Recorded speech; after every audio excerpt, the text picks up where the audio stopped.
Hey everyone, and welcome to the Sunny Go One Piece podcast. On this episode, we're going to talk about episodes 183 through 185, which will cover manga chapters 280 through 284. So yeah, after we got our first confrontation between Luffy and Enel in the last episode, we get some more awesome, insane action between the two, but there are some complications as Enel adapts to Luffy. So let's get into the synopsis. With Luffy's advantage over Enel's powers, Enel has taken to exploiting Luffy's other weaknesses as well as utilizing his overwhelming mantra and manages to knock Luffy out of the fight temporarily, with Nami left to defend herself again as she has to hold her own against Enel and his Deathpia plan until help arrives from an unlikely duo.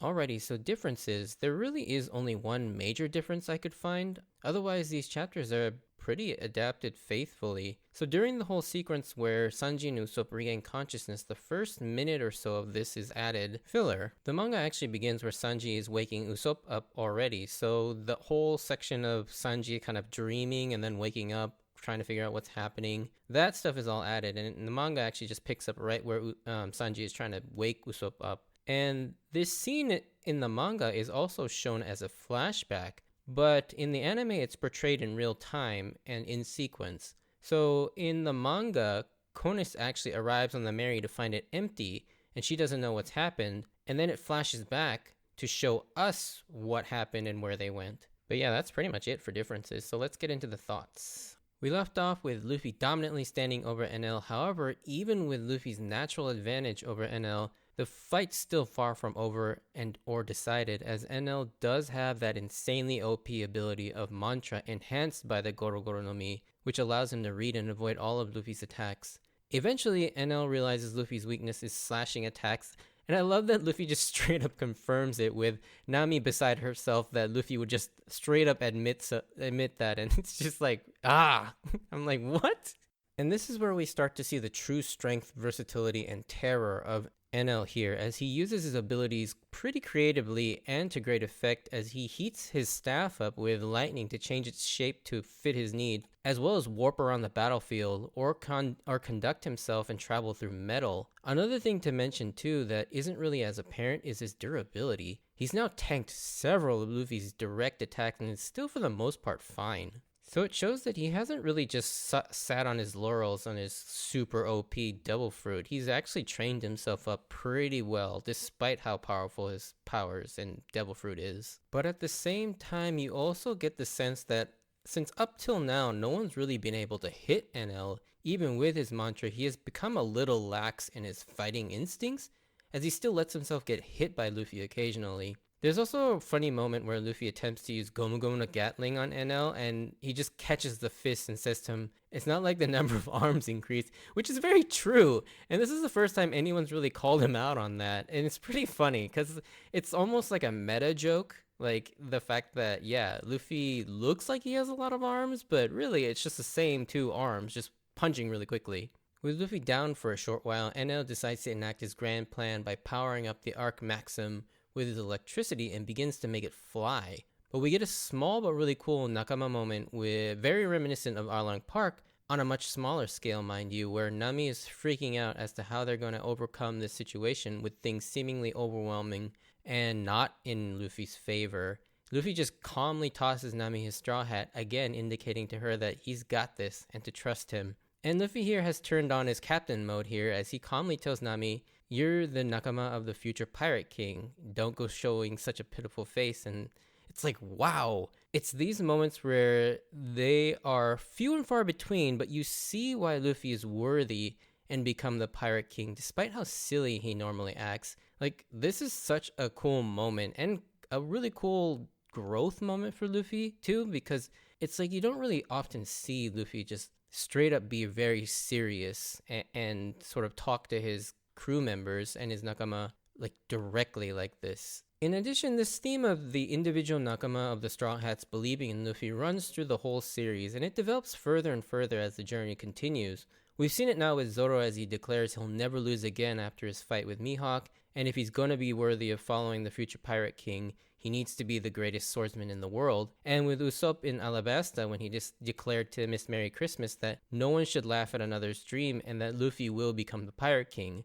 And it's such an awesome development seeing, their trust and their faith slowly growing in Luffy and one another. And this is another instance for Nami to sort of grow in that way. And I think it's important that despite how close they appear to be as nakama and crewmates, their faith and trust is still developing and can waver at times, which is good. I mean, it's realistic. I mean, yes, by this point, it's almost 200 episodes and 6 years to us.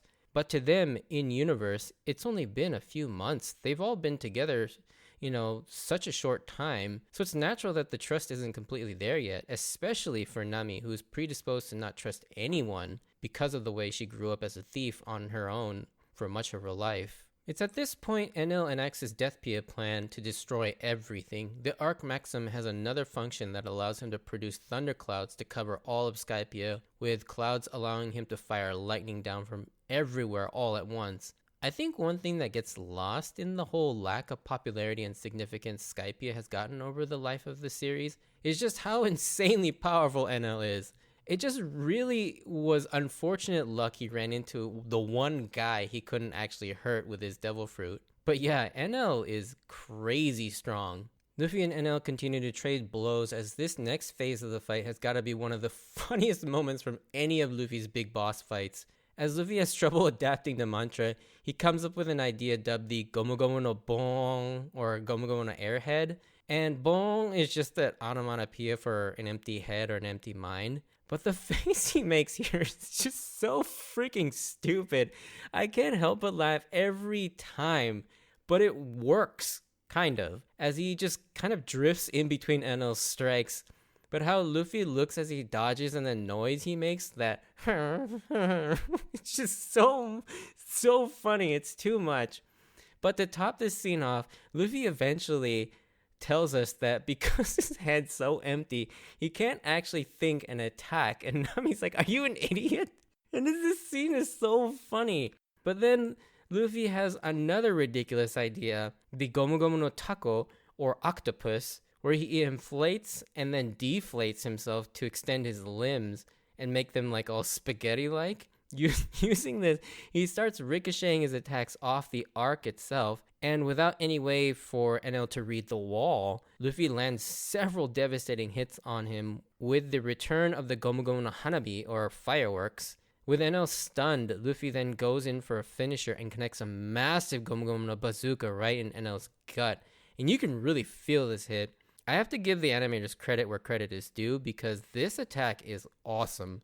The other thing that elevates this scene that I have to mention is we get some new musical themes, and the score during this scene is just amazing and synergizing with each attack that lands. But Luffy isn't done just yet, as he wants to make use of this opportunity to get as much damage on Enel as possible while he can. So he starts to charge at him and calls out a brand new move we've never heard of called the Gomu Gomu no Rifle. And the episode ends there. We don't actually get to see it till the next episode, 184. And fortunately for us, we can just move on to the next episode. And we see that it's an evolution of his Gomu Gomu no Pistol and his Gomu Gomu no Bullet, as he stretches his arm back but twists it so that when released, it spins and gives it the rifling motion indicated in the naming and inflicts way more damage. And this stretch was pretty awesome. Like, this entire combat sequence of Luffy and Enel has been just incredible to watch and so fun.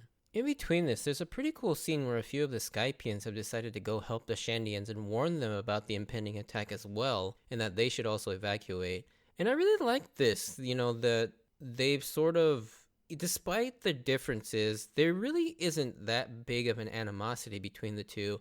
I mean, I'm sure the Shandians are a little bit more bitter towards the Skypians because the Skypians stole their land, but it's good to know that they're not completely hostile towards each other, and they still care about each other as people. And so yeah, I just wanted to mention that this scene was pretty cool to see. Back on the Maxim, Enel is one tough dude. I mean, after taking several huge blows from Luffy, he takes even more, and he's still standing. Coming to the realization that continuing to fight Luffy would be troublesome, he encases Luffy's arm in a giant ball of gold and tosses him off that Ark Maxim.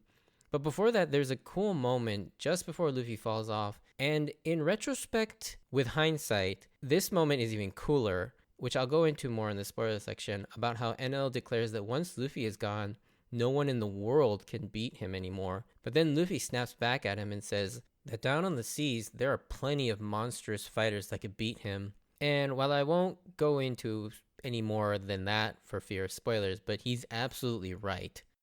In the next scene, we get Sanji and Usopp regaining consciousness as they try to make sense of what's happening. Sanji explains that he saw Nami up on the Maxim, but then he goes out of his way to mention that Nami wasn't wearing a t-shirt anymore. And Usopp scolding him that that's gotta be the least relevant thing right now.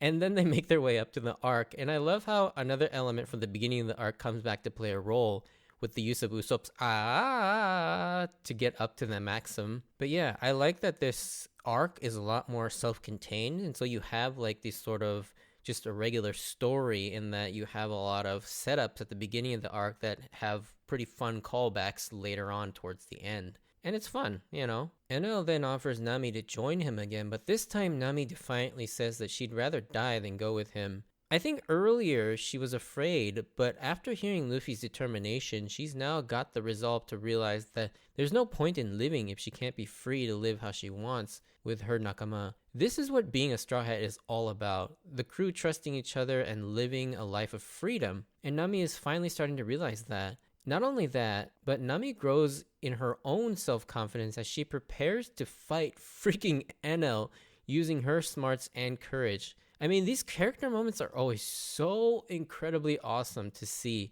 especially with a lot of the weaker characters like Nami, Chopper, Usopp. Seeing them grow is really cool, because I think for me, the one thing I have always kind of not liked about Dragon Ball Z, for example, is the fact that a lot of the weaker characters just kind of go by the wayside, you know? Characters like Tien, Yamcha. At least Krillin manages to stay relevant for most of the series, but it's pretty much become, by the end of the series, the Goku and Vegeta and Gohan show, and it's just, yeah, it sucks to see some of the weaker characters get nothing to do. But I love how One Piece still manages to make Usopp, Nami, and Chopper very relevant. Not only that, but still keep them growing, which is really engaging and really fun. However, Nami realizes she doesn't stand a chance, but still is determined to figure something out. But then Enel lets it slip that there are two people on the ship, which we know are Sanji and Usopp, which indicates to Nami that maybe this might be a run out the clock type situation till help arrives. And I love seeing the inner workings of Nami's mind here, because she's so cerebral with her combat style, and it's very different from how, say, Luffy or Zoro or Sanji fight, because most of their thinking, I guess, is just kind of out loud, but it's not even really thinking all that much. It's literally just, let's just outpower our opponents. And so I like seeing the inner workings of characters like Nami, Chopper, and Usopp like actually mentally think their way through their fights. Because like if you really look at it, you never see like inner dialogue from like Luffy or Zoro especially. Sanji, sometimes you get to see that, but yeah, with Luffy and Zoro, it's very rare you ever hear their inner monologue during a fight. And also, speaking of Sanji and Usopp, we get another freaking hilarious exchange with the two of them, as Sanji mentions that they should split up to avoid both of them going down at the same time, giving off the impression that Sanji may be hinting that he's willing to sacrifice his life to save Nami, with Usopp becoming increasingly concerned. Sanji turns to him all serious and tells him that he wouldn't hesitate to sacrifice Usopp's life to save Nami. Obviously, Usopp is beside himself, doing his best Tsukumi, yelling at Sanji that he'll knock him off. He's like, Haritaosuzo! It's just like, it's so funny. And then Sanji just runs off without resolving this difference in plans, and Usopp's just left there. Sanji-kun! I can't believe like how funny these two are together. All the while, just above them is like this really emotional, intense situation with Nami fighting for her life, both happening at the same time. And it's just this really crazy juxtaposition between the two. We then get a brief scene of Robin creatively using her powers to transport all the injured people in Chandra to safety by sprouting feet on their back and walking them up to the top of the giant jack. We then see that Isa and Luffy manage to survive Enel's attack, with Pierre protecting Isa. Luffy then falls in the most awkward way possible and somehow gets his head stuck in the ground while his other body is contorted in another completely different direction. And I love Aisa's reaction to this. But yeah, once Luffy is free, there's a joke here that's actually completely lost in translation. As Luffy lifts the golden ball up, he explains, "Damn it, I can't get this gold ball off," and Isa yells at him to not call it that. The reason for this is that in Japanese, men's testicles are often colloquially referred to as kintamas or golden balls, kin being gold and tama being ball. So when Luffy yells, "Kuso, torene na kono kintama," he's inadvertently saying, "Damn it, I can't get these testicles off of me," which is pretty funny. But with that, Luffy and Isa plan to somehow get back to the Ark.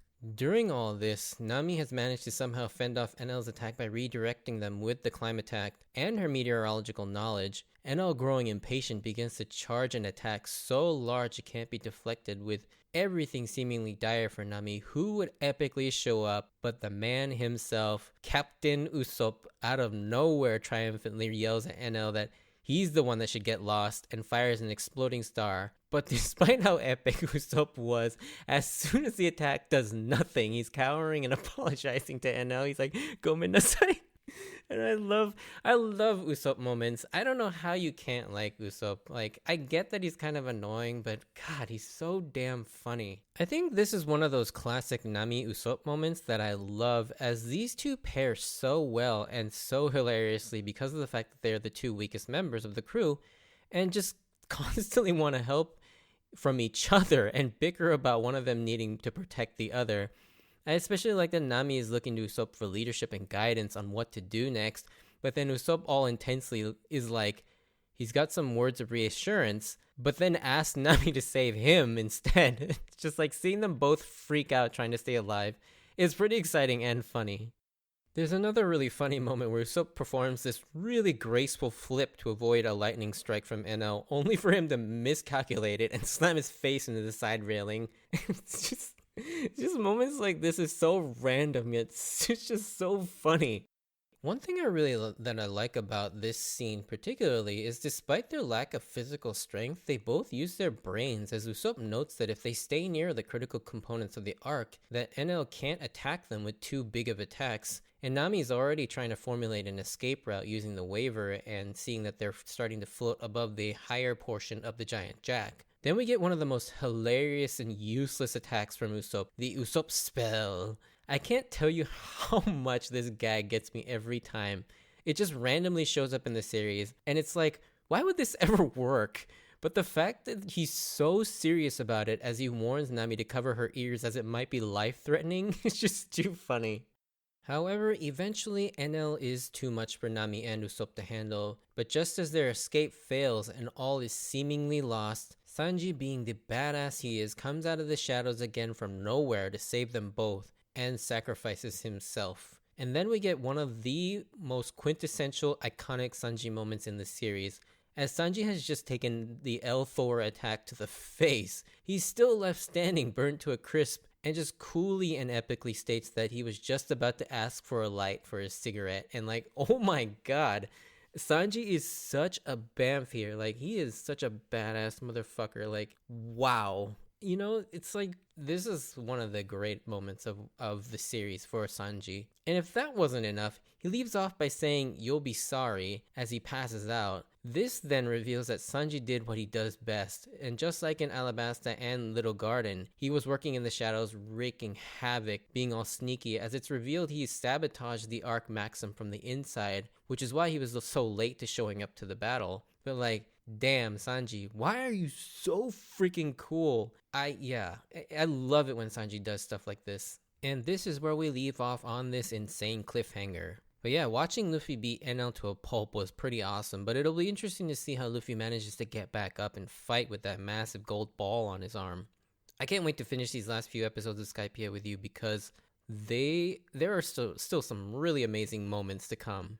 But yeah, if you did enjoy this, send me a like or comment, and if you want to join me on this journey of rewatching One Piece, please consider subscribing. Check out my Instagram and Twitter account at SunnyGo Podcast if you want updates of when I post new episodes, or see some pictures of my manga collection. Check those out. And then yeah, if you feel like you want to support the podcast, feel free to donate in the link on the page. But yeah, just a small spoiler section after this to talk about a couple points that I mentioned earlier. But if you wanted to avoid those, I want to thank you for taking the time out to listen to my podcast and hope to see you on the next episode. See ya.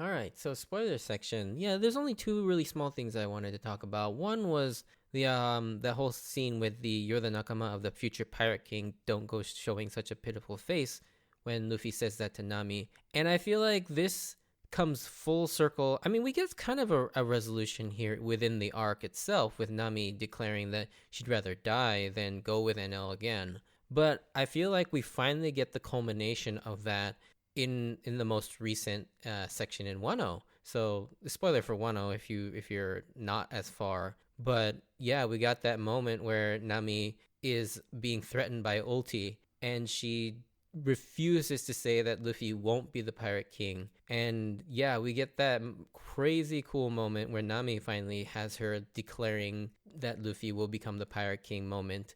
And yeah, it's definitely worth it. I don't know if you would like to have that moment a lot sooner, but at the same time, I feel like it's really appropriate that it happened in 1.0. So yeah, I really like that moment. And, looking back on this moment from Skypiea and then having recently seen this moment from Nami, I guess recently is a relative term because that chapter came out a while ago now. But yeah, this was a really cool moment. And then the other thing I wanted to talk about is the whole comment with Enel being the strongest in the world, and then Luffy just flat out telling him, no, there are people much stronger than him and more monstrous down on the seas. And yeah, he's absolutely right. Like, Enel is strong, but he would get crushed by anybody who knows how to use haki. Like, obviously Enel knows how to use observation haki, which is basically what mantra is, but anyone who can use armament haki would just absolutely destroy Enel, because then Enel would not be able to really use his electric attacks to that great of an effect. And then also, it's just like, you look at some of the monstrous people who are down on the sea, whether it be any of the supernovas at this point, or the Yonko, or the admirals, or even the vice admirals. Like, I bet you even Garp could take Enel. And so yeah, you see like all these people that could easily just wipe the floor with Enel. I mean, Luffy beats him right here, and so you gotta think, yeah, any of like all these people could potentially just beat him easily. I mean, Lucci, who's coming up, could probably beat him. Like, the list just ends. I mean, even many of the Shichibukai could probably beat him right now as well. So yeah, it is interesting to hear that line, and I completely forgot about this line too until I did this rewatch. And yeah, just seeing Luffy say that, and seeing the context of that after 800 more episodes and whatnot, it's just like, yeah, Luffy was right. These guys are monstrous and could easily beat Enel. But with that being said, like, I think if Enel trained and kind of like lived in a world where he had to face those people, I do think if all things were even, Enel's power is just, yeah, unrivaled. He has definitely one of the most powerful devil fruits in the canon, I feel like, right now. I mean, it's a Logia that's ridiculously strong, I mean, and he kind of moves around like Kizaru with the Pika Pika no Mi, but it's just, I feel like lightning is just stronger than the Pika Pika no Mi, and it's crazy strong, I feel like. But yeah, those are the other things I just wanted to talk about. But yeah, thanks for listening, and I'll see you on the next episode. Bye.